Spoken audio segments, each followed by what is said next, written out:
We are here at Ace's Motorcycles in Fort Collins. They have probably the largest selection of used bikes in our county, and unlike some other dealers in the area, they only charge price plus tax on said used bikes. No reconditioning fee. Now this is where I bought my first Goldwing almost a decade ago. It is also where I got the Gray Wolf last year in a lightning fast sale from phone call to riding it away in one morning. Aces now sells new bikes too. They are a dealer for Aprilia, Ducati, and also the bike I'm interested in, the Moto Guzzi. This test ride displays a bike that is nearly flawless, unlike my audio-video equipment that drives me insane from one day to the next. GoPro. The stabilization is as funky as the bike I'm about to ride because I shut the stabilization off on the GoPro and then had to put it back on in the mix. And the audio from the GoPro is probably the worst yet. What I thought I had figured out to give you a good mono in-helmet dialogue didn't come out that way. Bear with me though as I experience the Moto Guzzi V85TT for the first time. It is closer in my search for the perfect bike. It ticks a lot of boxes. Hey guys, thanks for riding with Marshall today. Today I'm getting to ride a bike I've had a lot of curiosity about. This behind me is a Moto Guzzi V85TT Travel. And it's for sale. And I'm kind of interested in it. Why am I interested in it? It is the only middleweight class bike with, gotta find it, a shaft drive. And it looks like the previous owner put on the center stand. Very, very interesting. Love me a bike with a center stand already on it. One less expense. So this V85TT is supposed to be an adventure bike, but at the gentleman level. Meaning if you're going to go do single track, don't.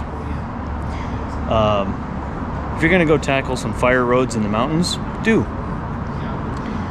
So this bike has a transverse V engine.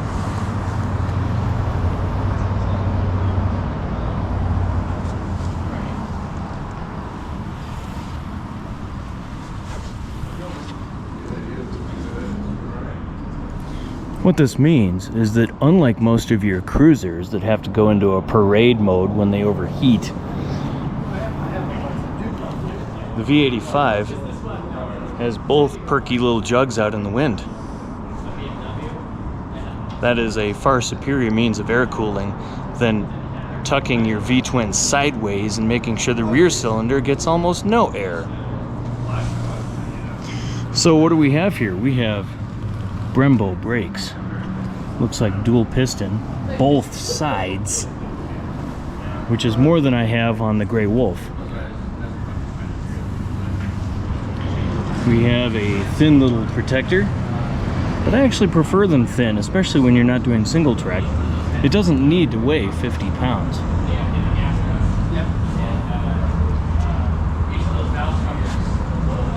Some nice rubber grips. Now this surprisingly looks a little bent to me, but maybe it's not. It's just the way it is. Nice grips. Center stand. You have one shock in the rear, and it looks like it's set to the softest setting. So other riders on YouTube have complained that the bottom, the rear suspension bottoms out too fast. Well, maybe adjust that a little bit. Maybe tighten up that rear suspension.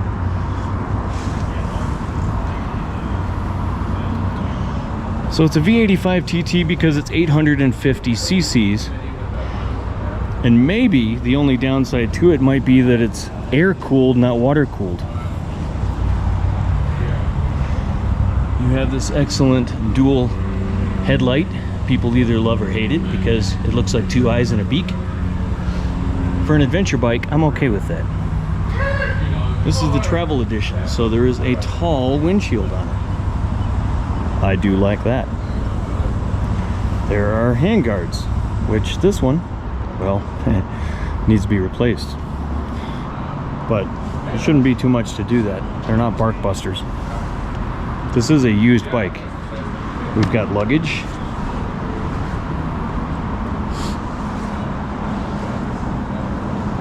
In the rear, I see we have ABS and two pistons on the back. Once again, shaft drive.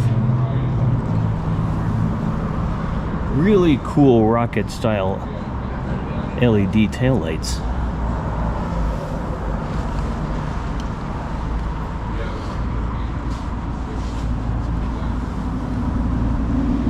Once again, the other perky jug sticking up in the air. Inverse forks.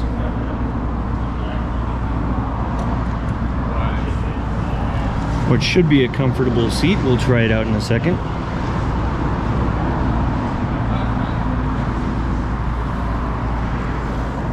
Up on top we have an adjustable clutch lever. Headlight switching. Cruise control on a middleweight bike. This is a must-have, people, and this is why the V85TT might just take off in sales. Blinkers, horn, heated grip button. Now on the travel edition, this actually works, and we'll find that out for sure. But it comes stock activated.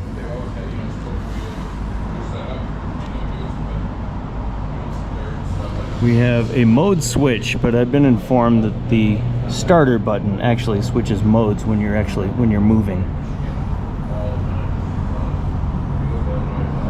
More light switches. We have light switches on each side. Interesting. Adjustable front brake lever. Let's ride this monkey.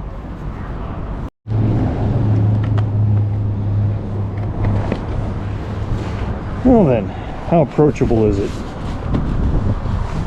Can I just swing a leg over it? Probably not, so we'll step on the peg a little bit.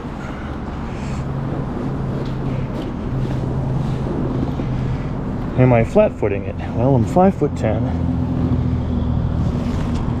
I'm close to flat-footing it, but not really. I'm about the same as the NC700X. I'm on my tiptoes here. Not tiptoes, just balls on my feet.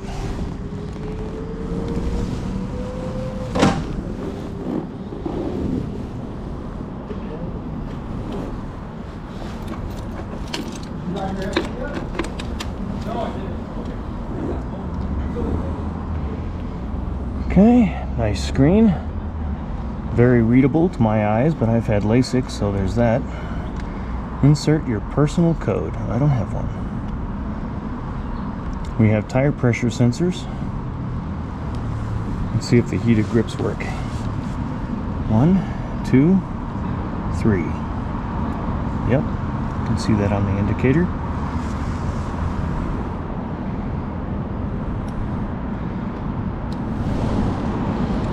Kickstands up.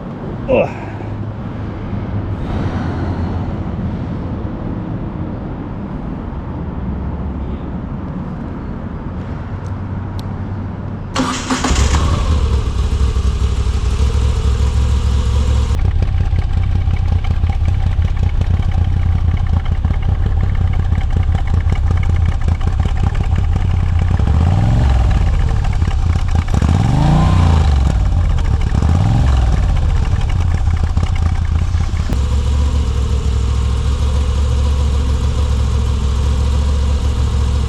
Turned off the vibration correction on the camera, so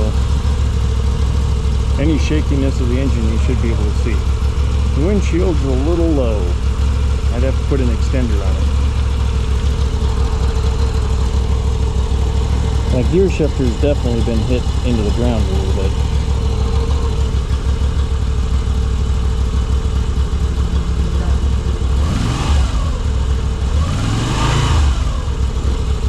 Yeah, when you pull the throttle, you can feel the engine pull just a little bit.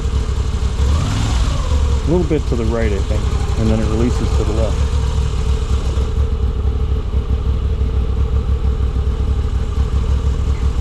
Test our brakes. Front brake, there's some dive there. Quite a bit of dive there on the front brake. Rear brake. I said gear shifter, and it's actually the rear brake. Rear brake's a little spongy, but it works.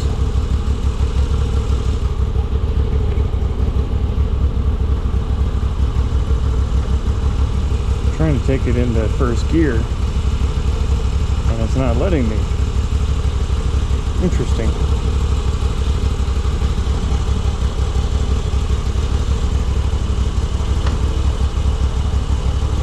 Now it thinks I'm in second.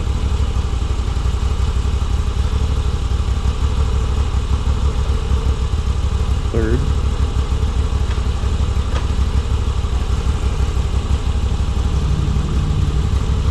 Okay, that's quirky. I don't see a first gear. Is that my mirrors? Why does it think I'm in second gear? I'm clicking downwards. Let's find neutral again. Neutral. Second. Okay, that is quirky.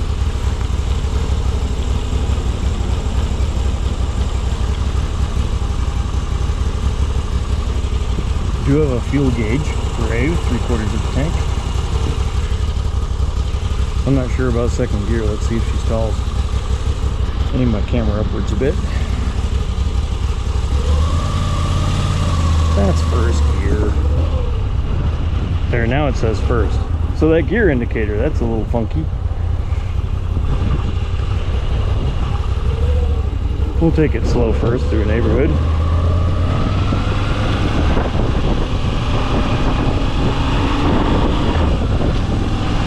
Clutch is light.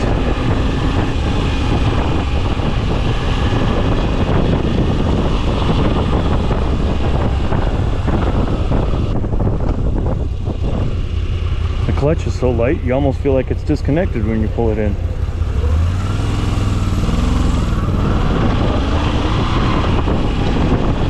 First gear is pretty short.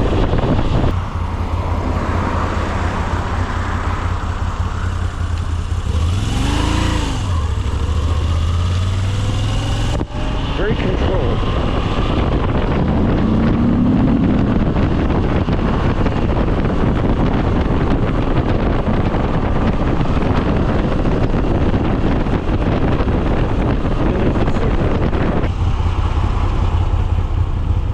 The front brakes do a very good job. Of course, would you expect anything less from Brembo?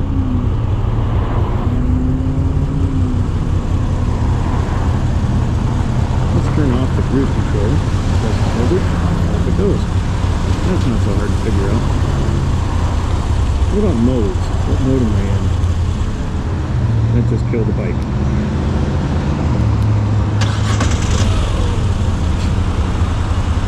Okay, don't press that button.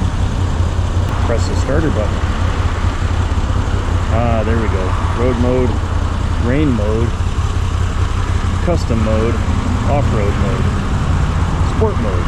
Let's leave it in sport. So it's the starter button, not the power button.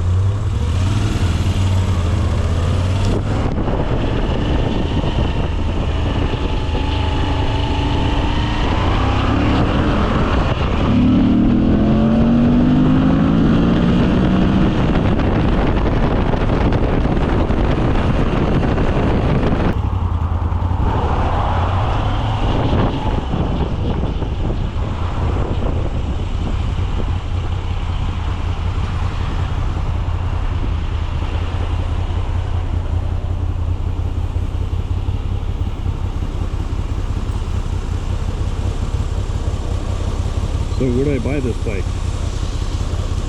I'm very tempted. They're asking $1 under 11,000. and it's a very nice machine. Do I need it though is a bigger question. The NC700X does what I need it to do, except I don't have cruise control or the heated grips.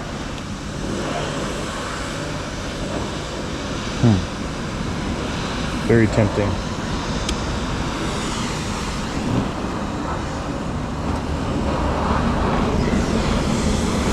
Imagine a bike you don't have to clean the chain on. Imagine a bike with a seat that's all day comfortable. Imagine a bike with an engine with character. And you have a V85TT travel.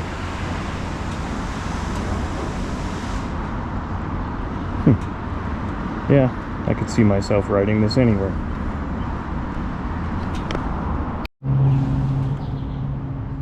So the V85TT travel. Do I recommend one? Absolutely. Will I buy this one? That's a possibility. The only downside to this bike at all is it doesn't have KTM-like power. It's not that I always need that, but it'd be fun to have. And you do feel a little warmth on your legs. It's not heat like Indian Roastmaster, but it is warmth. But if you're moving and not sitting in stop-and-go traffic, there's nothing wrong with that. It would just go away. Congratulations, Italy. You made a very nice bike.